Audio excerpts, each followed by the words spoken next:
Welcome to New Possibilities. I speak truth to power without fear. Today I'm going to show you two news stories, and then I'm going to provide my thoughts and my comments on the other side. So check this out. Five shocking allegations of racial discrimination at a Memphis cotton gin. Two men filed charges against the Atkinson Cotton Warehouse. They're accusing their former supervisor of calling them monkeys and saying the water fountain and microwave are for white people only. WREG's Sabrina Hall is live with the former employees who say they have proof of the abuse. Sabrina. Yeah, one of the employees says he was so sick of the abuse, he decided to record some of it one day so people would actually believe that this was going on. The cotton industry's history reminds some of slavery. Antonio Harris. I was a forklift operator. And Mario Mangrum. He'll be like, you need to think like a white man. Say their former supervisor at Atkinson Cotton Warehouse was stuck in the past. He done pulled his clothes down in front of her, told kiss his white tail. Antonio says after months of racist comments and feeling powerless, hey, black boy, get over there and get my cotton. He decided to use his phone as a weapon to fight back. He recorded his attempt to drink water from a fountain in the warehouse office. Hey, I need to put a sign here that says white people only. He recorded his attempt to use the microwave. Let me use the microwave. No, hell no. Why I can't use your microwave, man? No, you're not white. For real? I can't use White man, that's a white man. We don't even let Larry use it. Larry been there 10, 20 years, and he's a black guy also. In the recording, the supervisor also talks about the days where blacks and whites were kept separate. But back then, nobody thought anything about it. Now, it's everybody is made to where, it's not big a deal. About 30 seconds later in the recording, listen to this. Put your sign on the water then, because I'm finna drink it. What they do when they catch me drinking your water? That's when we hang you. I think about this every day of my life. Antonio and Mario filed a discrimination charge with the EEOC, which is now mediating with the cotton gin's owner about a possible settlement. Antonio says it's not about the cotton industry. I worked for a cotton company for 12 years, and they never did nothing like that to me. He says it's about a man. He wasn't just an employee. He was the supervisor, the head supervisor. Who left lasting and painful memories with two workers just trying to support their families. Now, the owner of the cotton gin says he has no comment, but he does say the management at that warehouse is provided by another company. We tried to contact that outsourcing company. They did not call us back, but we did talk to an employee today that works at the warehouse, and he says that supervisor still works there, but is on vacation today. Reporting live, Sabrina Hall, WREG News Channel 3.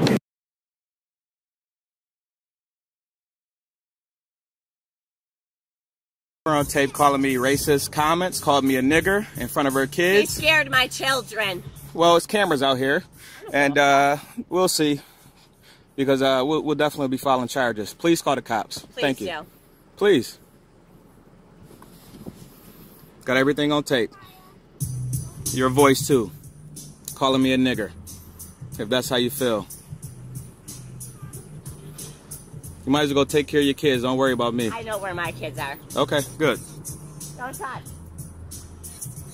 I'm bringing your father down here. Please do.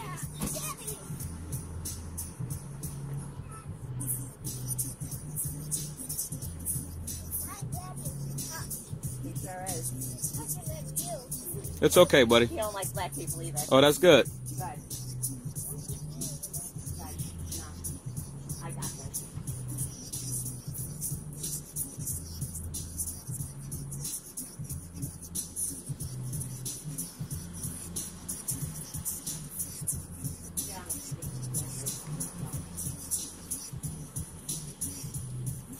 Yeah.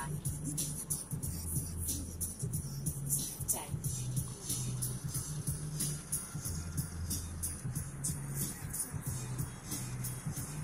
Racism alive and well. Amazing. Sure is. It's disgusting when black people got it too.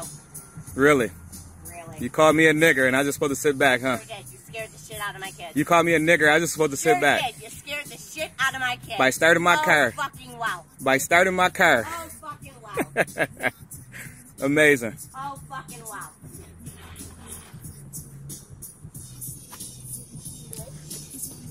Wow, you got your kids cursing at me too, huh? Don't talk to my kids. Wow, this is amazing. Do not talk to my kids. Okay. Hello?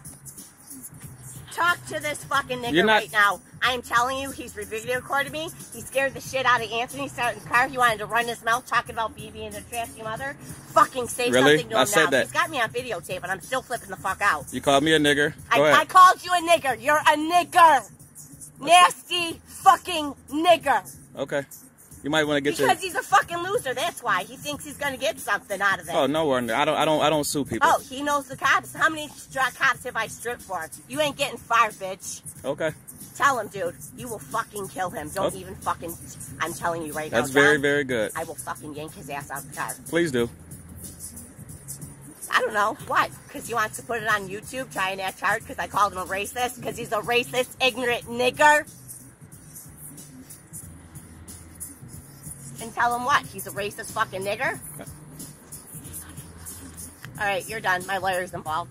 Good. Thanks. Stay here. My husband's coming. Okay, sure. Where's my coffee? Hello? I told him you're coming. You're whooping his fucking ass. Get the video off my kids! Now! Or I will fucking break it! I'm gonna whip my coffee at him Go if ahead. he does not stop fucking...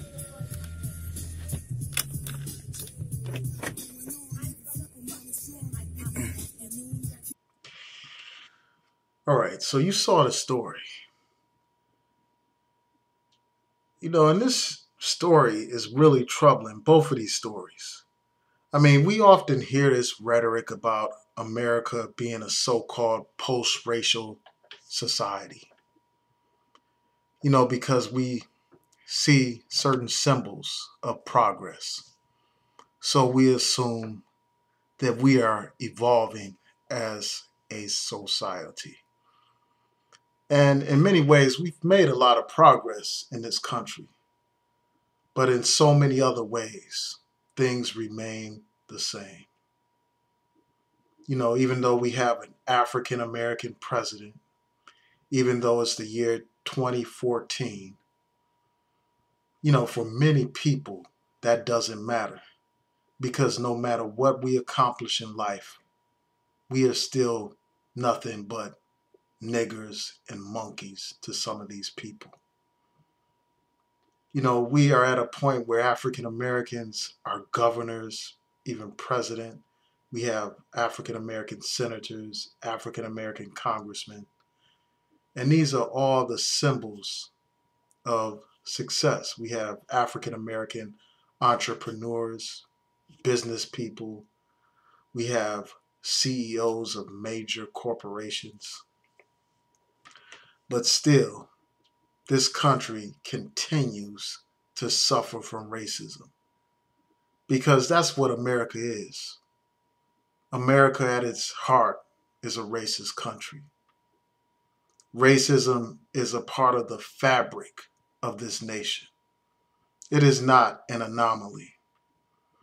It is not, you know, something that's out of character for this country. This country was founded on racism. This country fed on racism. This country breathes racism. This country is racist. And these people that you saw in these stories are just tiny little examples of America's racism. And, you know, here we are in this modern era, and African Americans are still called monkeys. You know, we are still viewed as subhuman. We are still treated like second-class citizens. And this is one of the most blatant examples of racism. But most of the time, racism is far more subtle. Racism is far more covert than what you saw in this story. And it's often even more deadly or more oppressive in some ways than what you saw in those two stories. I mean, you have an African American, you know, two African American men who are deprived of their very manhood, who are psychologically and emotionally and spiritually being castrated by their employer. This man robbed them of their dignity. I mean, many of us would think that, you know, the days of African Americans sitting at the back of the bus are over, but they are not over. They are not over, unfortunately. You know, unfortunately, you know, you had this blatant example where these African Americans were told that they cannot use a water fountain, that they cannot use a microwave. That's insane to me. And even what's more crazy is the fact that this man still has his job. This is outrageous. You know, there should be a mass mobilization against this company to get that man out of his position. And it's so fitting that, you know, that they would be working at a cotton mill. You know, like a plantation, a modern day actual plantation. And the thing that makes this so you know, odd is that, you know, the other night I was watching this cartoon called The Boondocks, and many of you are familiar with it. You know, many of you are familiar with the characters and all that stuff. But on this show, they actually had a similar situation where African Americans were basically treated like slaves. You know, and they were making a larger point. You know, it was parody, and that's what they do on that show. But it's just funny that I would see a show like that, and then the next day I would read about an article, and I would see these videos where African Americans are being treated like virtual slaves almost. You know, where this supervisor, you know, reminisces basically about the days when African Americans could be lynched for drinking at a whites only water fountain. And the thing that's so sick about this is that people want to, you know, you have a few people out here, ignorant people here on YouTube, that use the same language that this racist white bastard used in this story. You know, he referred to African Americans as monkeys. And there is a long history tied to that. You know, that's part of the dehumanization process. You know, in order to oppress a people, first you have to make them less than human to justify your actions. You no longer describe them as men, as people, but then you start to equate them with animals. And when you use this kind of language, it makes it easier for people to punish the animals, the so-called animals. It's easier to punish or treat someone, you know, with malice or to oppress a person if you don't view them as people. If you view them as monkeys, as subhuman, then it's far easier to oppress them.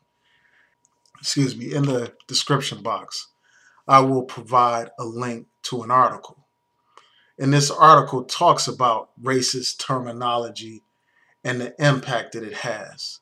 You know, it talks about how when people are primed with, you know, racist terminology like monkeys, when they refer to African Americans as monkeys, it makes it easier for people to justify brutality. You know, there are examples of police brutality in this story. And, you know, basically it establishes the point that it's far easier and more acceptable to treat someone in a disrespectful way and oppressive way when you dehumanize them. So, you know, that's just a tangent from the main point. But, you know, the main point is that we still live in a racist society. And, you know, we really need to wake up as a people. We have to wake up. You know, in the other story, you had an African American man who merely started his vehicle. And because this woman's children were frightened, all of a sudden, the man who started his vehicle who did nothing wrong, simply started his vehicle. All of a sudden, he's a nigger now. He's not a man. He's just a nigger. And in her words, you know, a fucking nigger. That's what she said. It seems like every other day we have examples like this. You know, constant reminders that racism is who America is. That's what America is. That is America's identity. And as I said in another video, I mean, this country was founded on racism, founded on the extermination of the Native American people. It was founded on the enslavement, the brutal oppression of African people. And those so-called founding fathers, they didn't give a damn about black people. We weren't even considered people to those people. So America is racist because that's what America, that's the heart of America. That's who America is. That's America's identity.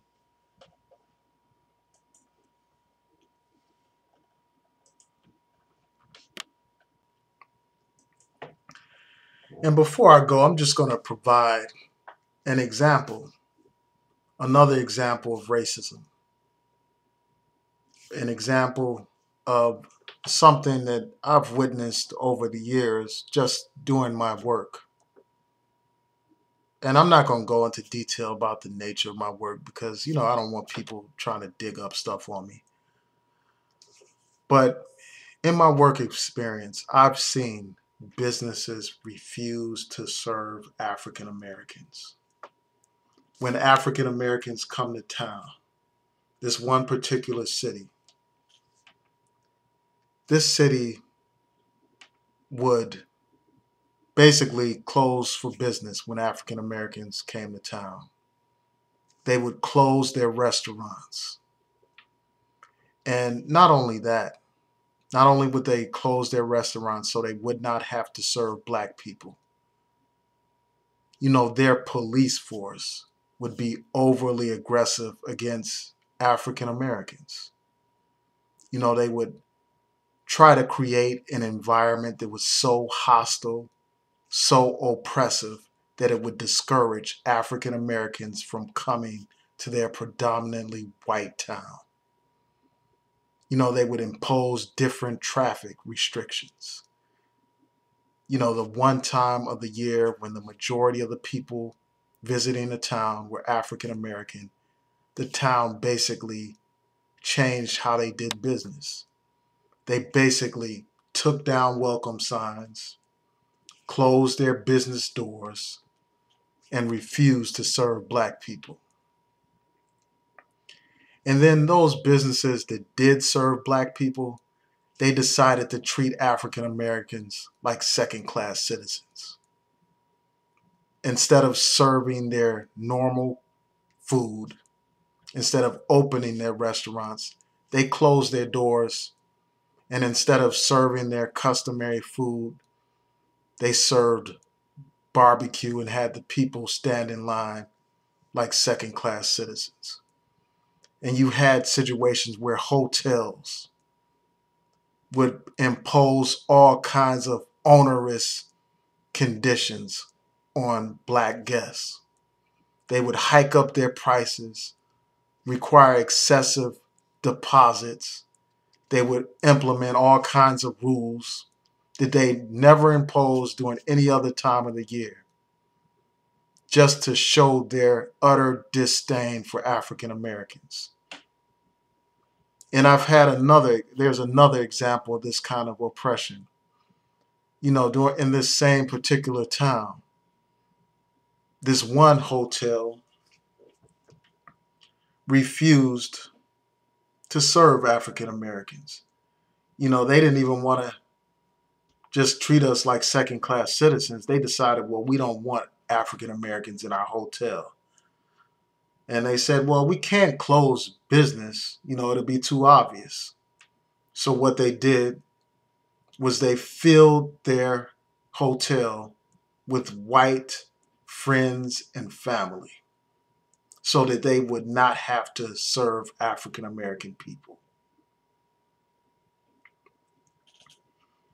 And these things didn't happen like back in the 70s or 80s or anything like that. This stuff happened within a 5-year period.